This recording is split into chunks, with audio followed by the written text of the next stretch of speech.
আজকে এক কাস্টমার আইছে, হ্যাঁ আবার মাইয়া কাস্টমার আইছে ডেড ফোন লইয়া। এই যে ফোনটা দিয়েছে দেখেন, চার্জে লাগাইছি, দেখাইতেছে 0.6।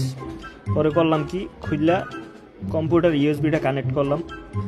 তাই এই যে ডিসপ্লেটা আমরা করে দেখাইতেছি, দেখেন এখানে আইসি কি মিডিয়াটেক ইউএসবি পোর্ট। ঠিক আছে, তার মানে কি হয়েছে, ইউএসবিতে কানেক্ট হয়েছে। তাই যাই হোক, আরও দুই একবার দেখলাম। দেখার পরে কি বুঝতে পারলাম, বুঝলাম যে ফোনের ইএমএমসিতে সমস্যা। তাই সেটাও ভালো করে চেক দিয়ে দেখলাম যে আসলে ইএমসিতে সমস্যা কি না। তো যাই হোক, সেটাও দেখছি। দেখার পরে এখন ফোনটারে খুলবো। ও তাই আপনাদের একটু আপুর কাহিনীটা কই। ফোন খুলতে খুলতে হে আপু আজগুবি কইলাম কি লিখিয়া, হে আই এই কইতে আছে মোর ফোন কেউ খোলে নেই, মোর ফোন আইসে বিদেশ দিয়া, একদম ইনটেক ফোন।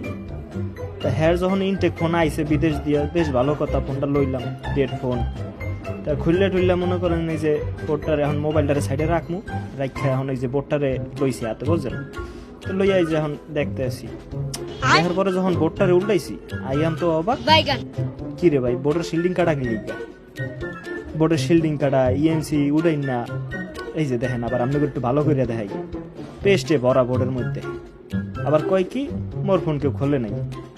এই যে দেখছেন, এখন আবার তুমি মাইক্রোস্কোপ দিয়ে দেখতে আসছিলাম যে আসলেই কি কি কাম করা ওই সাইডের মধ্যে, বোর্ডটারে গাইটটা মাইটটা